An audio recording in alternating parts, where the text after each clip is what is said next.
साथियों, ये अप्रत्याशित स्थिति में मैं ये वीडियो बना रहा हूं। कुवैत के ऊपर अमेरिका के 10 से ज्यादा F-15 मार गिराए गए हैं। और इसके पीछे देखिए, मैं शुरू से कह रहा था कि जैसे हम लोग को ये नहीं समझ में आया था ऑपरेशन सिंदूर के समय कि राफेल जो हमारे जहाज थे वो कैसे गिरे, उसके पीछे चाइनीज सैटेलाइट टेक्नोलॉजी थी, वो अभी सामने आ गई। कुवैत के ऊपर 10 से 15, अभी संख्या भी नहीं आई है, कितने F-15 मार गिराए गए। कुछ के तो विजुअल्स आए, कुछ के नहीं आए। उनके पायलट ज्यादातर इजेक्ट कर गए, ये कुवैत की सरकार का कहना है। But it is a big blow to American prestige, it is a big blow to American claims of technological superiority, it is a big blow for Israelis. अब आप बताइए, ये पूरी जो सिचुएशन है, और मैं कह रहा था शुरू से कि जब मैं तेहरान में था तो वहां पर जो चाइनीज टेक्नीशियंस और इस तरह के बिल्कुल चुने हुए चुनिंदा लोग वहां थे, और वो लोग डायरेक्टली इस समय ईरान की मदद कर रहे हैं। और क्यों ना करें, सवाल यहां पर यह आता है, जब अनप्रोवोक्ड अटैक यूएस इजराइल ने किया, दुनिया के सबसे बड़े मुस्लिम लीडर को मार दिया, जो एक अच्छा इंसान था, नेक इंसान था, उसूल वाला था, जिसने फतवा दिया था कि हम न्यूक्लियर बॉम्ब नहीं बनाएंगे, उसकी नहीं सुनी और अब तुमने उसको मार दिया। उसके बाद क्या हो रहा है? उसके बाद पूरा एक जो दुनिया में एक नारा उठ रहा है, इंतकाम। पाकिस्तान में लोग जान दे रहे हैं अपनी, भारत में लोग सड़क पे आ रहे हैं, सेंट्रल एशियन रिपब्लिक्स में, इंडोनेशिया, मलेशिया, मिडिल ईस्ट, सब जगह। और आपको एक चीज और बता दें, सऊदी अरेबिया के एरेमको पे हमला कर दिया, जो यूएस और सऊदी की सबसे बड़ी ऑयल कंपनी, उसके उसकी तनौरा रिफाइनरी है, उस पर हमला कर दिया है। और जब उस पर हमला हुआ है तो वो धू धू करके जल रहा है।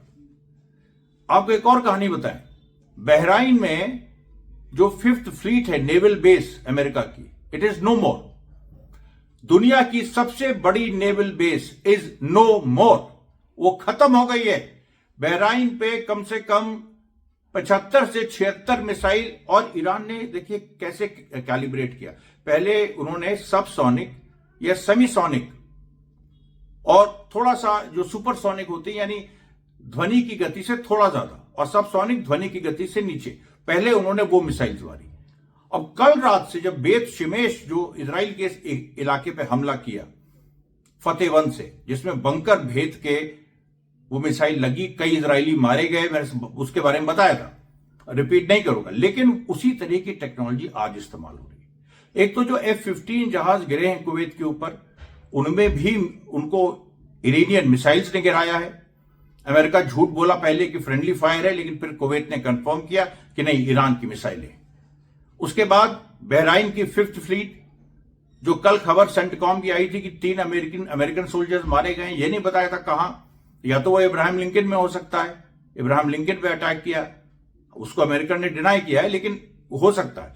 या फिर दूसरी संभावना बहराइन है, क्योंकि बहराइन में जहां यूएस नेवल बेस है, उसके बगल में एक अमेरिकन स्ट्रीट है, जिसको स्लैंग में उसका नाम अरेबिक में दूसरा है, स्लैंग में उसको अमेरिकन स्ट्रीट कहते हैं। तो वहां पर जो सेलर्स हैं बेस के, वो वहां आए, अमेरिकन स्ट्रीट, बहुत सारे रेस्टोरेंट वो सब, वहां मार दिया, वहां ईरान ने मार दिया।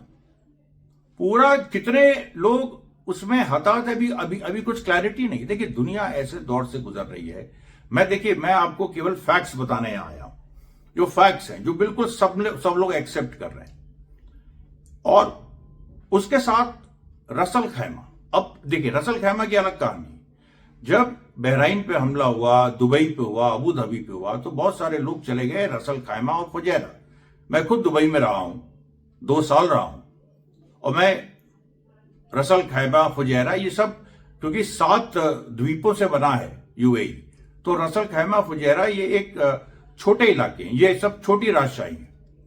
तो ये वेकेशन के लिए लोग जाते हैं, तो वहां से लोग दुबई, अबू धाबी से रसल खैमा गए, रसल खैमा में मार दिया। ऐसा भयंकर मारा है कि आप सोचिए कि इस समय अफरा तफरी की पूरी स्थिति बनी हुई है।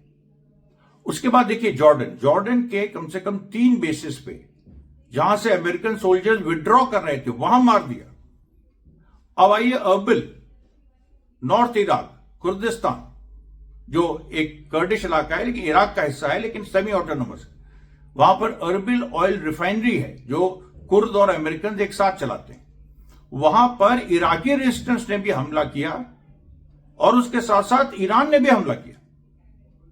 और यह भी हुआ है कि इराकी रेजिस्टेंस ने भी वॉर डिक्लेयर कर दी है अमेरिका इजराइल के खिलाफ, और हिजबुल्लाह आ गया है मैदान में। हिजबुल्लाह मैदान में आ गया है और हिजबुल्लाह ने लेबनान से हाइफा में स्ट्राइक की जिसमें इजरायलीज को नुकसान हुआ। अभी क्या एग्जैक्टली कितने लोग मारे गए क्या ये नहीं पता, लेकिन हाइफा में बड़ी स्ट्राइक कल हिजबुल्लाह ने की थी। उसके रिस्पॉन्स में इजराइल ने कहा कि अब लेबनान में हम बमबारी करेंगे, अब सीज फायर को हम मानेंगे नहीं। जबकि पहले ही इजराइल कब मान रहा था, सीज फायर कब इजराइल ने माना? 27 नवंबर 2024 से अभी तक इतने दिन हो गए, क्या इजराइल ने कभी माना? नहीं माना। तो अब वहां पर इजराइल फंस गया। हिजबुल्लाह ने डिक्लेयर कर दी और इराकी रेजिस्टेंस ने कर दिया, अगली बार अब यमन करेगा।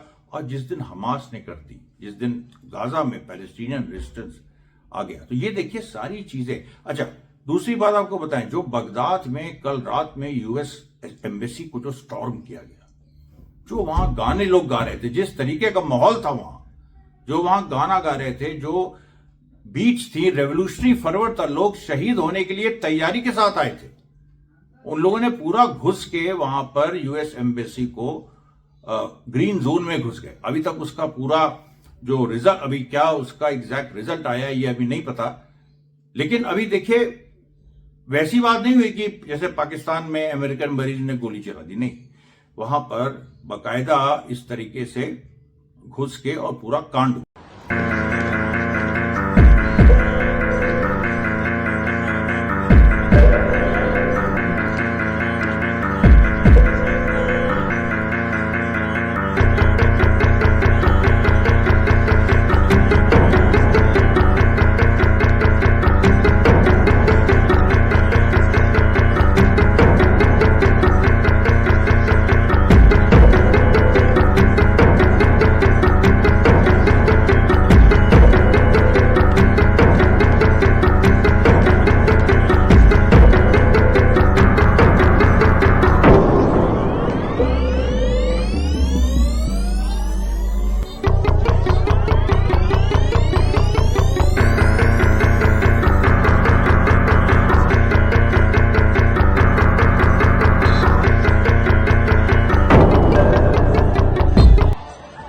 देखिए उसके बाद अब आप आइए कुवैत पर, जो जहां पर F-15 गिराए गए हैं। कुवैत के भी जो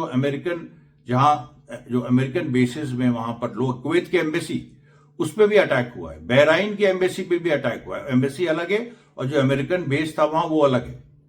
सऊदी अरेबिया तो मैंने बताया आपको, एरेमको, यूरोपियन देश अब कह रहे हैं कि हम भी युद्ध में कूदेंगे। जर्मनी का बयान आया है कि हम लोग युद्ध में कूदेंगे क्योंकि इनके इकोनॉमिक इंटरेस्ट हिट हो रहे हैं। अच्छा, उस समय इकोनॉमिक इंटरेस्ट कहां थे जब आपने जब इमाम खामनेई को असैसिनेट कर दिया, या गाजा में आप बच्चों के खिलाफ जेनोसाइड कर रहे थे, उस समय आप बोले थे 72,000 जो सिविलियंस जो गाजा जेनोसाइड में मारे गए हैं, बच्चे उसमें इतने सारे हैं, उनका तो उनकी कोई जवाबदेही है क्या? तो ये देखिए एक मॉरल फोर्स ईरान की इतनी ज्यादा हो गई है। 15 देश, Iran in the last 48 hours has attacked 15 countries और the basis of their countries in other nations, in other locations. ये पूरी एक सिचुएशन बनी हुई है। अभी ये इवॉल्विंग स्टोरी है, डेवलपिंग स्टोरी है। इजराइल पे जो अटैक्स हो रहे हैं और अब जो हिजबुल्लाह ने अनाउंस कर दिया उसके बाद क्या बहुत ही वहां विकट स्थिति है। यमन की तरफ से मिसाइल्स का हमला शुरू होने वाला है आज। हमारे ख्याल से एक बार यमन ने मारा था कल, लेकिन आज वो सिस्टमैटिक तरीके से हमला करने जा रहे हैं। तो ये देखिए आज की रैपिड फायर खबरें थी। मैं रात को फिर हाजिर होऊंगा, तब तक के लिए धन्यवाद साथियों, बहुत बहुत धन्यवाद।